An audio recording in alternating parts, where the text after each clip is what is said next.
All right, so we're in Monte Carlo and I'm here with Ville Wahlbeck. Ville, how are you? I'm good. How are you? Yeah, it's excellent. It's good to be here. Do you like this place? Yes and no. The weather is always nice. It's kind of different, weird place, but it's also very, very expensive. So it's. I think for us living in the Nordic countries, it's sort of a good thing because we had a long winter behind us. Yeah. Have you been traveling a lot this winter? Not as much as previously, but still quite a few trips, and it's always rough to be away from home. But summer is coming. Summer in Nordic countries is always so super nice. It's worth waiting. Yeah, of course. I mean, it's 2 kids now. I mean, first time we spoke, I don't think you had any kids. How old are they now? 3 and 1. 3 and 1. Yeah. So it's not really small. How is it to be a father? Fantastic. It's just a lot of work and it's very different now.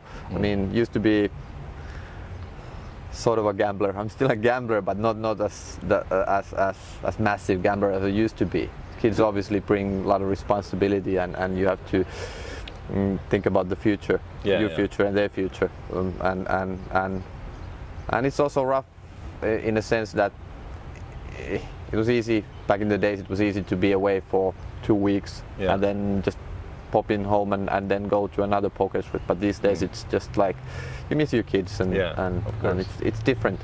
It's always different between poker players as well, because you like the lifestyle of being independent, right? Yeah, definitely.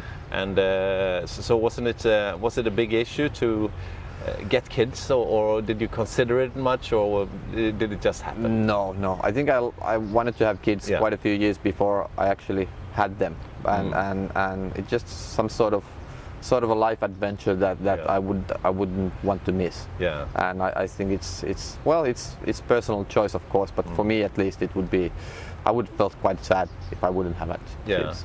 I mean, some would say that maybe the killer instinct at the poker tables and so on might be softened by becoming a father? That is possible. At least a lot of my friends said that I'm not as shark-like that I used to be in certain kind of aspects in life, but it's possible. I still try to be like super competitive on poker tables, but on other areas of life, maybe it's more softening, like you said. You had what is it? I think it was 2009. You had the great year in Vegas, right? Yeah. Is it possible to do that again? No. I wouldn't go there for that long. Basically, 2009, I played it right from the start, so it's like a month and a half there, and that's way too much. These days, this year I'm going there for 3 weeks, and I play maybe 5 tournaments. So then I played 10 tournaments or something like that. You play all the big ones then? Yeah, and I still plan to play all the big ones this year, like 50k horse and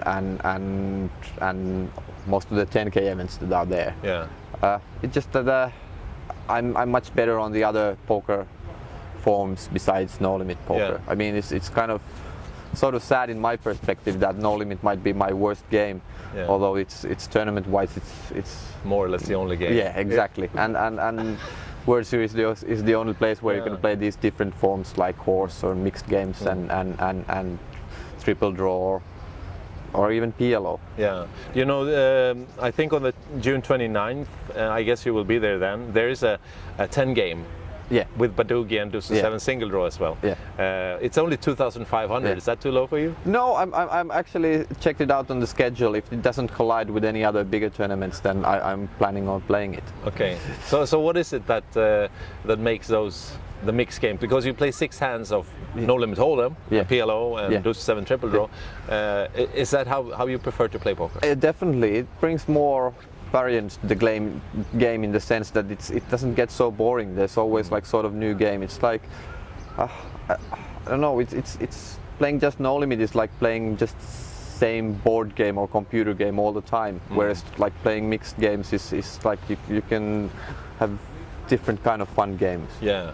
And of course, it's good money-wise to have because people don't know all the games out well. Yeah. And you can run into a guy who never played Badugi before in a tournament like exactly. that. And it's also you never know what games are going to be popular in the future. I mean, PLO rose in popularity a few years ago, and before that it was they didn't play it that much. No. And one of the reasons that the Finnish players are so excellent in PLO is that we have a very long tradition. Yeah. We played in the casino Helsinki. PLO was popular in Finland quite a few years before it became popular in Europe in general. Yeah. So there's a long tradition of good PLO players in Finland. Yeah, there's always trends in the poker business. I mean, now it's open face Chinese. Yeah, exactly. Do you play it?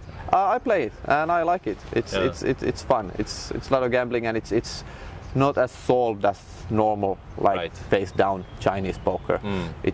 There's way more value in open face than there is in the old form of Chinese poker. It's much bigger range of making mistakes, right? Exactly, Yeah. and you can make very big mistakes very easily. Yeah. Did you play the tournament yesterday? No, I played the main event. Okay. Yeah. So you're doing okay there, right? Yeah, I still have like this pretty much close to the starting stack, so nothing really happened yesterday, but I hope something happens tomorrow. Yeah, of course. Now, outside poker, I remember in some of the interviews we talked a little bit about video games. Yeah. You like to play video games? Oh yeah, you big still, time. Yeah. Too much? Well, computer. Yeah. Well, these days I just don't have any time. I'm scared of buying any new computer games because I know that I get so stuck with them and that it just doesn't. First of all, it's not healthy for the kids because then I lack time for them, and it's also time away from poker or doing other things. But it just like every time I start a PC game or something like that, it becomes a challenge. You have to finish it. I know. I think it's in the mentality of a lot of poker players that it's sort of not the same challenge, but it is a challenge that doesn't end. Yeah, exactly. Right? And then with the computer games, you just after you start it, you just want to see it finished. You just want to see what happens, solve the story and stuff like that. So. Tell me a few favorite classics you played. Classics? Or maybe like over the last 20 years, some games that you really liked. Baldur's Gate, was great. Red Alert, Age of Empires, Fallout. There's so many of them. A lot of the shooting games. I was always in this sort of fantasy, sci-fi, adventure games like Baldur's Gate or Fallout. Did you try World of Warcraft? No. I've never been in these massive multiplayer online games because I always preferred to do this. Yeah, the story. Yeah, right? the single mission. Like it was just me playing there, and or sometimes we play with just one friend, with a friend of mine or another friend of mine. But it's these massive online games they're just too big for me, too confusing. I'm too old for them. That's funny. All right, and besides that, I remember when the EPT final was in Madrid. Would that be like 2 years ago? Yeah, a couple of years ago. Yeah. We talked a little bit about your religious aspect in life. Yeah. I'm very well. I don't know whether it's too strong to say anti-religious, but I just don't see. There's a lot of different words, agnostic or atheist. I'd consider myself more atheist than agnostic, in the sense that it's a stronger sort of belief than just not knowing or not believing. Because would you say you like to argument about it? I think I think it's also in my view it is some sort of the religious worldview is some sort of a relic from the past, in the sense that it's also stopping us from focusing on this world and what's happening here now and what sort of future we might have, both environmentally and concerning humanity, and this idea of putting there another world, whatever you call it, is just mixing the whole issue and argument, and then we're not really focusing on what's happening here now. Have you talked to any people of religion of any kind that you sort of understand their issue? No, not really. To me, it just always seems that they have some fundamental flaws in their thinking and in their arguments. I mean, it just appears to me like that way. Yeah, I know what you're saying. It's like they're. It's hard to describe. It's an extremely interesting subject, and it's very, it's always updating. Do you have some favorite person? Oh, no, not recently. I've read a lot of Richard Dawkins, who summarizes these issues very well. Yeah. All of the stuff like cosmological arguments and He's very factual. He's very precise when he describes it. Yeah. Okay, that's good. There's not that many. Barry Greenstein once said, "You don't find too many religious people in the science department." No. So if you're a mathematician, you're a logic person, it doesn't make sense. No. So you won't find too many religious people in the poker world, right? I would say that most of the poker players, majority of them, I would guess, are agnostics or atheists. Yeah. Maybe there's some tradition with the family or something, but that's it. Yeah. But I also think that that's a sort of like a modern trend that it's people getting more reasonable or something like that. The society gets. It's a kind of enlightenment that was I don't know when that was. The big enlightenment was a few hundred years ago when people started to understand the world. But it's sort of a new enlightenment time. Yeah, well, now. it's still continuing. Yeah, and hopefully it continues. I mean, the other side, if you want to call that, also grows in some parts of the world, right? Sorry. Like the Muslim world and so on. Yeah. Well, yeah, it's sort of a still, well, battle is kind of a wrong word, but it's still some sort of classes of cultures or the ways of life. Yeah, there it is.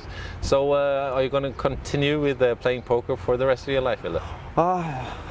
At some level, yes, I think I will. But whether it's going to be like full-time professional always, it's no. I mean, I don't want to play when I'm over 50 or so. Not that maybe for fun then. Yeah, exactly. Yeah. Maybe every now and then, but not with this sort of where it would be my full-time profession and where it would, like, whether I'm doing good or bad would affect my finances. No. Is there another solution? Is there another path you would like to try out? No, I haven't figured out any yet, so that's kind of a problem. But maybe something to do, some business or something that interests me.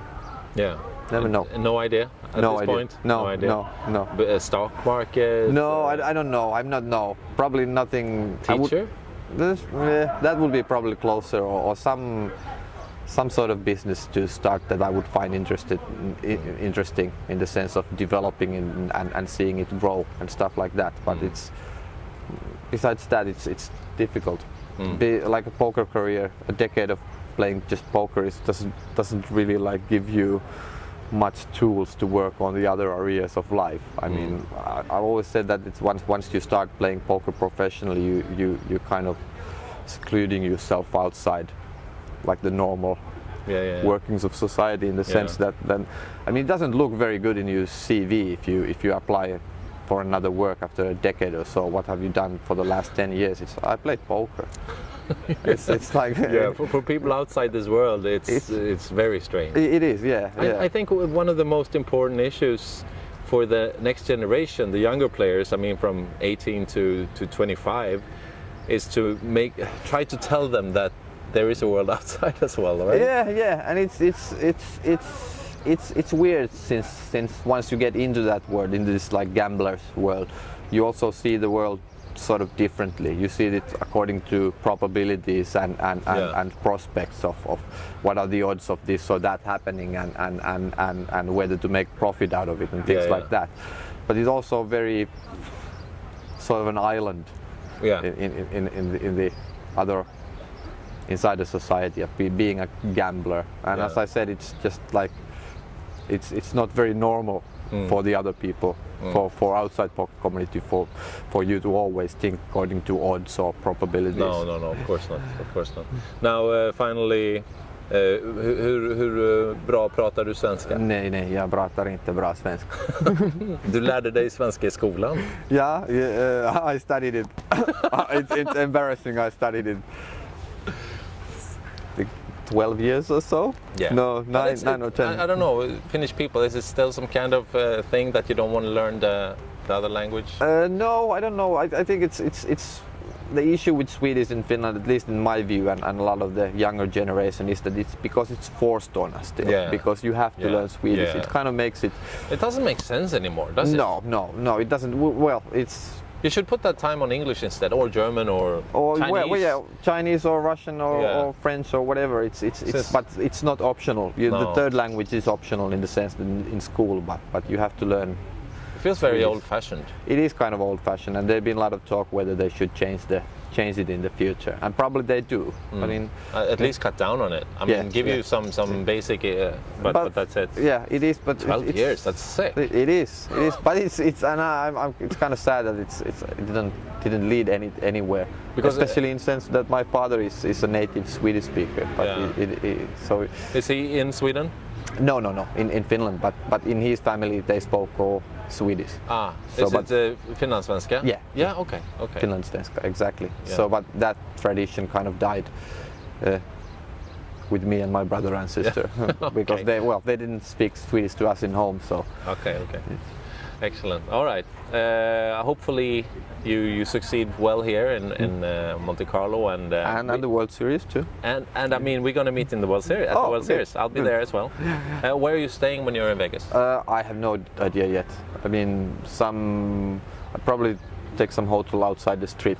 Yeah. And rent a car and just drive to Rio to play the tournaments. Yeah. So staying very focused in Vegas, right? Yeah, kind of focused, and I don't want to be inside all the hassle. I mean, I don't like being there. Like I think this is my 9th year there, and it's already rough to just walk past the casino and hear the slot machines and all the gambling whenever you want to go to your room. So I probably take some hotel which doesn't have casino. Excellent. Yeah, I think that's good. All right. Excellent. Nice talking to you, Ville, and good luck. Thanks. See you in Vegas. Yep.